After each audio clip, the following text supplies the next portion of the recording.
Bom, esse não é um dia assim muito comum no debate acadêmico, porque todos os palestrantes assim, estão se mantendo no horário, né, não extrapolando o tempo de fala. Muito obrigado, então, Antônio Carlos Vieira, do Museu da Maré. E eu vou passar imediatamente a palavra ao Antônio Espírito Santo, do Music Fabric, Grupo Vissungo, militante, né, das boas causas, militante da justiça social há muito tempo. Lembrando que logo após a intervenção do Espírito Santo, nós vamos ter um debate aberto à plateia. Tá? Então, nós devemos ir até mais ou menos meio-dia e pouquinho, e depois nós vamos ter mais uma meia hora aí para um debate final com os palestrantes. Bom dia ainda, né, para vocês. Eu sou o que eu diria aqui nesse momento, um nativo fora do lugar. O Samuca me coloca como a questão do trabalho, do Vissungo, né? Eu criei em 75, no remoto ano de 1975, um trabalho voltado para a pesquisa da música negra de uma certa região do Brasil. O grupo se chamava Vissungo e eu nem sabia na ocasião, descendente direto de uma dessas figuras. Esse trabalho eu me dedico a ele há 40 anos, presumivelmente, né? É um trabalho de música, né? A gente teve até uma trajetória bacana, fizemos muita coisa, gravamos com Milton Nascimento, trilha sonora de um filme chamado Chico Rei, que envolveu, inclusive, a parte da pesquisa, né? E foi anos depois de uma viagem à Europa, eu comecei a lecionar na Universidade do Rio de Janeiro, chamada UERJ, na qual eu estou há 17 anos. Com o dado curioso de que eu jamais frequentei uma universidade na vida. Então, o nativo fora do lugar é mais ou menos isso. Eu tenho feito, agora eu estou com 65 anos, né? De 60 para cá, eu tenho me dedicado a fazer um resumo de toda essa história, né? E de contar as experiências todas que eu tive, né, nesse ensejo, né? Principalmente no que diz respeito às contradições que eu encontrei entre o que eu via Porque o que eu fazia era o que as pessoas chamam, desde o tempo dos folcloristas antigos, de pesquisa de campo, né? A gente queria fazer uma música negra que fosse consistente, descobrimos que o que existia como referência não correspondia à verdade, e essa foi a decisão, fazer a pesquisa de campo. Imediatamente constatamos que o que víamos no campo, né, e a gente exercia isso fisicamente, mais ou menos como o Samuel fez aqui, né, com a diferença de que a gente era nativo mesmo, né. Eu sou, como disse, descendente dessa figura, sou oriundo de um bairro bem distante do Rio chamado Padre Miguel. A minha formação cultural, emocional, né, tá ligada a essa coisa do negro suburbano, etc., né. Mas haviam contradições. A pesquisa dos Vissungos, né, ela se originou na leitura de um livro que é hoje um clássico da etnologia do Brasil, chamado Negro no Garimpo em Minas Gerais, de um cara chamado Aires da Mata Machado Filho. O contato com o livro foi antes de eu saber que era descendente, era filho, né, na verdade, do cara, porque o meu pai soube, eu depois nasceu ali, né. Meu pai morreu em 1951, e eu tinha 4 anos apenas, não cheguei a conhecê-lo, né. Mas a contradição entre o que eu vi no campo, e vejo até hoje, e o que a academia, a universidade, ou a literatura sobre o assunto coloca, era absurdamente grande, né? E essa preocupação com essa contradição me fez, hoje, começar a pensar e a escrever sobre isso. Então, eu estou aqui, na verdade, hoje não como um músico do Grupo Vissungo, dessa historinha que eu contei. O trabalho na UERJ envolve uma coisa parecida com etnomusicologia, mas não é exatamente isso, porque tem muito de prático, né? Eu trabalho com organologia, eu ensino pessoas a construírem instrumentos de música de qualquer tipo, principalmente voltados para a minha formação, né, que é a música africana, e que sirvam, né, esses objetos, esses instrumentos, para qualquer coisa. Eu trabalho muito com musicoterapeuta, com arte educadores, formo pessoas nesse aspecto, né? Ressalto essa curiosidade do fato de eu estar efetivamente como professor de uma universidade há 17 anos, sem ter jamais frequentado uma. E ressalto agora o fato de que eu acabei de escrever um livro, inclusive, eu trouxe até uns 2 exemplares aí, refazendo toda essa trajetória e tentando refletir a respeito. Porque a reflexão é que o dado mais importante. Tenho escrito muito sobre essas experiências todas, né? As velhas e as recentes, né?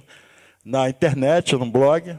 E o que eu decidi fazer aqui hoje foi ler para vocês um excerto de trechos de coisas que eu andei escrevendo por aí, que tenham a ver com o tema de hoje da nossa palestra. Então, eu pedi licença a vocês para que me aturassem lendo. Né? Ok? É importante também dizer o seguinte, exatamente esse trecho da leitura diz respeito a uma inusitada experiência que eu tive dirigindo a parte folclórica, digamos assim, né, de um grande festival de inverno, festival de cultura, nessa área do turismo cultural, né, na cidade de Vassouras. O festival se chama Festival do Vale do Café, e eu fui em 2009, exatamente, já pesquisava a área há muito tempo por causa da ligação com o jongo, né? Mas em 2009 eu tive a oportunidade de conviver com 13 grupos tradicionais da região, conversar com eles sobre questões como estas que debatemos aqui, ou seja, o nativo, de novo, voltando lá naquela origem, conseguindo extrair informações que provavelmente a academia não tem, a ponta está muito longe, né? Então, eram 5 grupos de jongo, vários grupos de folia de reis. E a minha função era exatamente essa, né? Criar uma relação com eles e procurar me contrataram efetivamente para isso, né? Procurar dar uma afeição mais correta para aquela experiência de turismo cultural, né? Porque as experiências anteriores tinham sido dramáticas, né? Funestas, né? E aí eu tive mesmo que consultar as pessoas sobre isso. Então, esse texto que leio está muito informado por essa experiência em Vassouras, no Festival do Vale do Café. Então, vamos lá. Patrimônio turístico e cultural, conceito e preconceito. Turismo, como se sabe, é um conceito ligado à territorialidade, a um lugar específico para o qual os habitantes acharam por bem passar a atrair visitantes motivados por alguma razão de natureza, às vezes emocional, como o amor por sua cidade, ou mesmo pragmática, como, por exemplo, gerar recursos para melhorar a vida da coletividade. Através da utilização de algo especial que o lugar tem, algo que, atraindo interesse dos de fora, dos estrangeiros, são chamados vulgarmente, no caso de turistas, possa ser explorado em benefício daquela coletividade. Essa finalidade de utilidade pública está associada, portanto, à existência desse certo algo mais, que os habitantes presumem possa gerar algum valor intrínseco ao ser visto e usufruído. Algum atributo que está relacionado, como vimos, e de forma imperativa, inclusive, a uma qualidade especial qualquer que o lugar, a cidade, o país ou o vilarejo tem, pode voltar a ter ou mesmo nunca ter tido e passar a ter. Assim, o conceito turismo prescinde sempre de uma razão, de um adjetivo, algo sugestivo, atrativo, um chamariz, um elemento motivador que traga os turistas para a intimidade de uma comunidade e justifique o desejo deles de estarem ali e não em outro lugar. As possibilidades são inúmeras, desde as inconvenientes, como o chamado turismo sexual, por exemplo, a armadilha na qual cidades do Brasil como Rio de Janeiro e Recife já estiveram, infelizmente, associadas, até as mais simpáticas como o agroturismo. O lugar tem uma pecuária de alto nível e promove rodeios, feiras. O ecoturismo, o lugar tem uma flora exuberante e recursos naturais belíssimos, e muitas outras motivações turísticas, como se pode deduzir. Neste particular, chamamos fortemente a atenção para o fato de que a expressão prostituição pode ser atribuída também, de forma genérica, é claro, a qualquer aviltamento ou banalização dessa motivação turística original, seja ela qual for. É fundamental, portanto, que ao propor que um lugar se abra ao turismo, à visitação de estranhos, os habitantes tenham muita clareza daquilo que querem mostrar, expor à visitação, não só do aspecto do impacto que essa exposição trará para a sua vida cotidiana, como também de que modo esse chamariz, ou fato turístico, poderá ser mantido íntegro, patrimônio social que efetivamente passou a ser, bem comum a ser preservado. O grau de apreço que uma comunidade trata a integridade desse algo mais que a localidade tem e que ela elegeu como sendo um fator turístico em si, é, pois, proporcional ao nível de degradação que esse fator turístico sofrerá quando desprezado ou exposto ao desleixo e ao descaso. Um exemplo claro disso, embora nem sempre óbvio, é a necessidade de se manter limpo um rio que deságua numa cachoeira exuberante. Se houver qualquer descuido da comunidade, usando um exemplo bem corriqueiro, diante de uma ameaça de poluição desse rio, mais cedo ou mais tarde, os turistas abandonarão o balneário e o valor que era um patrimônio ecoturístico inestimável se esvairá.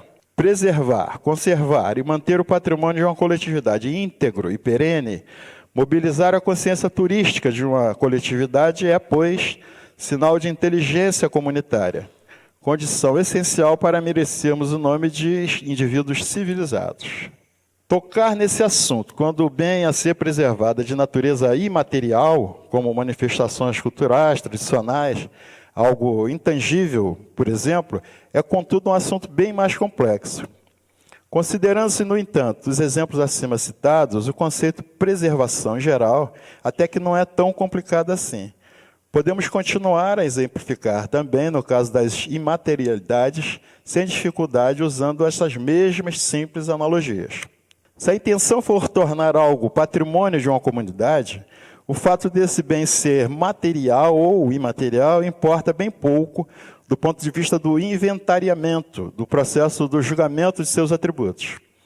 Nesse sentido, o outro exemplo prático para se entender melhor a questão é quando esse bem cultural, passível de ser utilizado com finalidade turística, é o patrimônio arquitetônico do lugar, algo tangível, portanto. Prédios, edificações antigas, construídas em estilos que representam tendências de uma época, de um estágio tecnológico, de um modo de vida, edificações que, afora o seu significado estético formal, representam também um espaço memorável, onde ocorreram fatos e incidentes emblemáticos relacionados à história do local, ou onde certos aspectos da cultura da região ou do país, do mesmo modo, ocorreram. São, pois, bens culturais por excelência. Conscientes destas particularidades, como lidar, então, com este patrimônio histórico arquitetônico? Em primeiro lugar, é preciso identificá-lo, atestar a legitimidade de sua condição histórica, mediante uma avaliação técnica criteriosa. É por meio deste reconhecimento, desta comprovação de sua autenticidade atestada por evidências técnicas irrefutáveis, que se poderá, entre aspas, tombá-lo, inventariá-lo ou reconhecê-lo oficialmente como um bem histórico evidente, patrimônio público, por suposto, bem coletivo a ser conservado.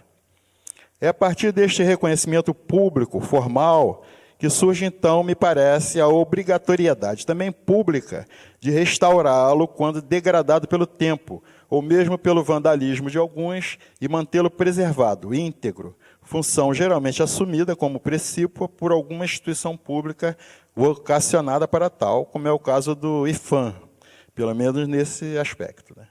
A maior parte das críticas que recebo, que quando tento associar patrimônio material com o imaterial, está ligada a essa suposta visão estática de patrimônio que eu teria, atributo que a cultura, coisa feita por gente em trânsito pela vida, não poderia ter.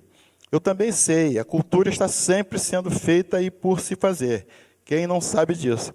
Isso é porque na internet, às vezes, rolam debates curiosos, até muito ácidos.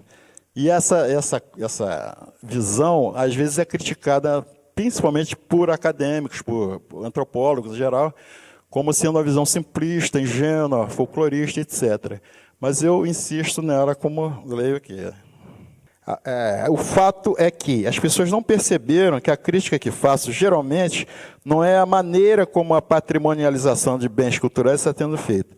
A minha crítica é contra esta patrimonialização de bens culturais em si. Ou seja, eu sou contra a se patrimonializar bens imateriais. Então, aí outro enxerto aqui. Radiografando o patrimônio cultural. Patrimonializar a rigor significa registrar para guardar íntegro o que se fez estático. Fotografar algo. Como se faz isso com uma coisa em movimento? Não seria registrando uma parte do processo historiologicamente? Isso é uma dúvida que me ocorre sempre. Cito Mário de Andrade, então. O texto do Turista Aprendiz, que é um diário de viagem dele, a citação é de 8 de maio.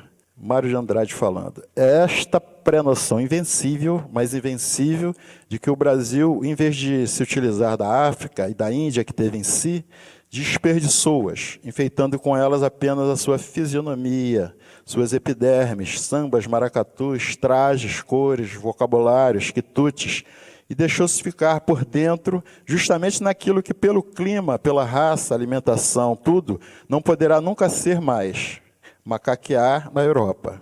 Bom, por esse viés de nossa avaliação, algumas conclusões preliminares podem ser entabuladas.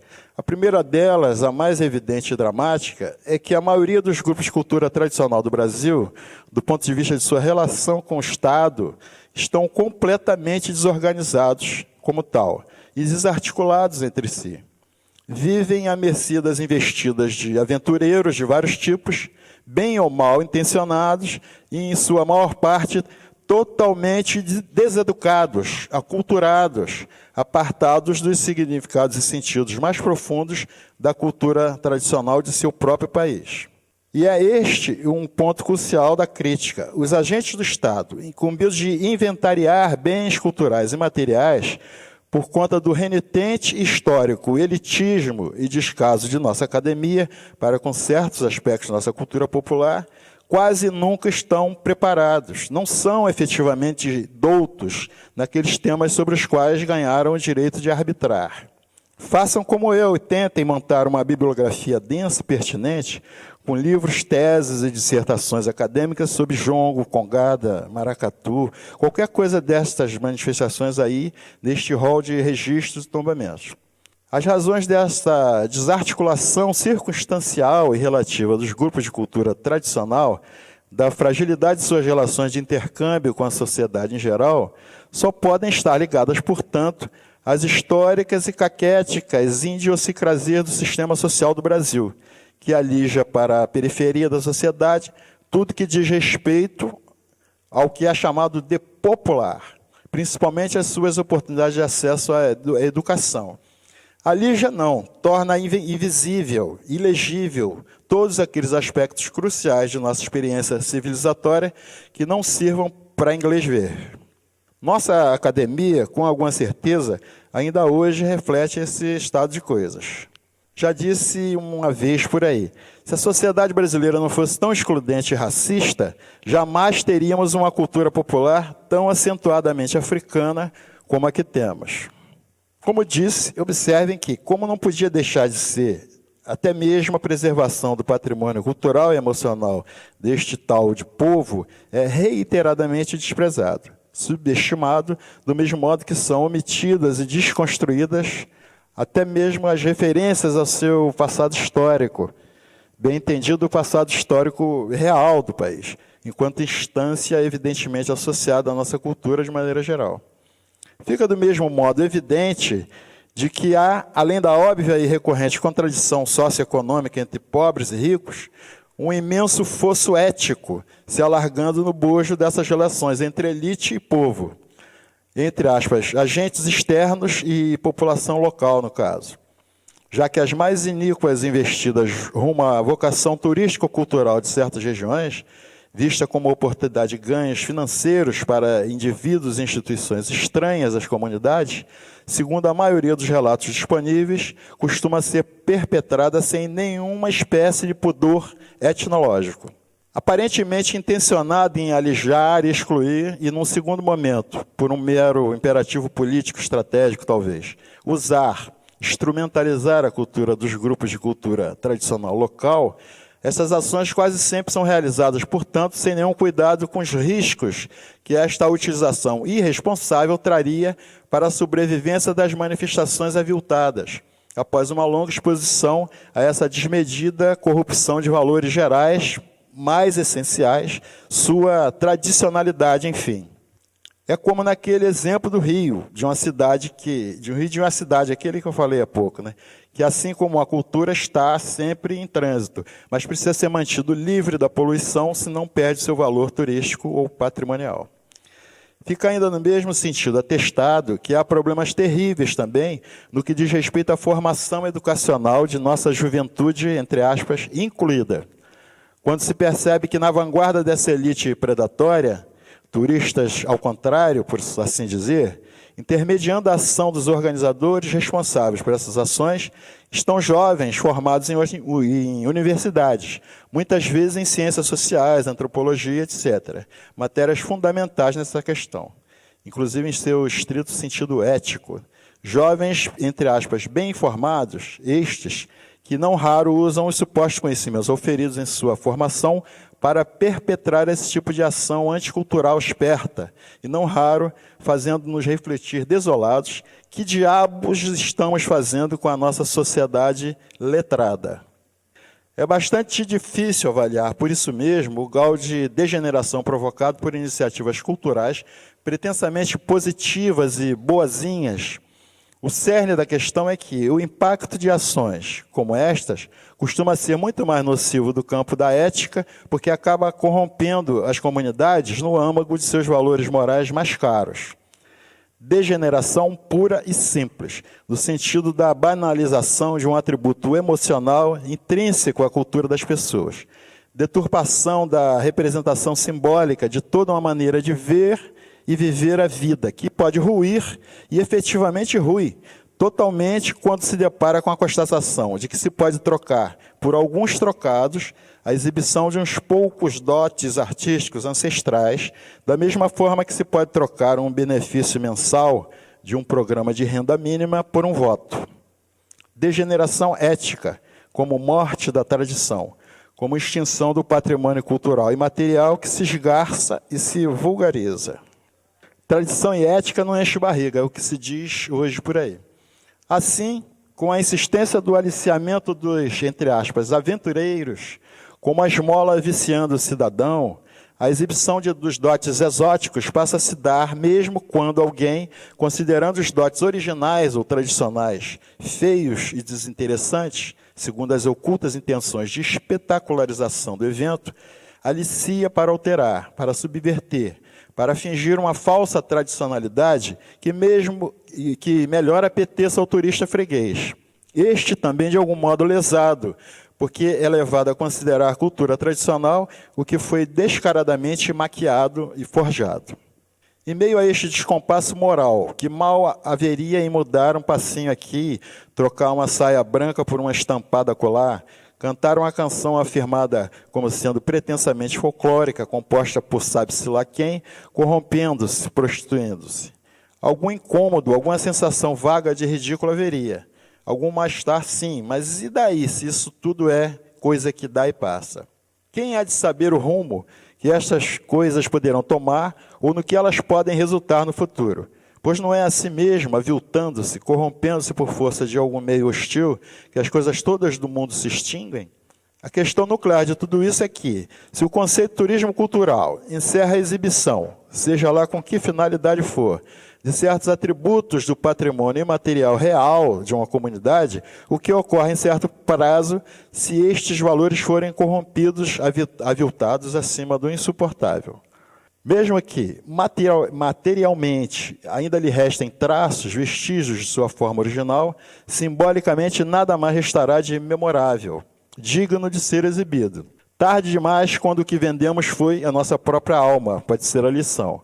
Ou mesmo, lembrando o ditado mais comum de todas as guerras, não queime as suas pontes, os vínculos emocionais com o seu passado, senão você não terá como recuar quando isso for a única sorte possível, questão de vida ou de morte. Finalizando, citando Mário, nos orgulhamos de ser o único grande, ele pergunta, grande? País tropical, Isso é o nosso defeito, a nossa impotência. Devíamos pensar, sentir como indianos, xins, gente do Benin, de Java. Talvez então pudéssemos criar cultura e civilização próprias. Pelo menos seríamos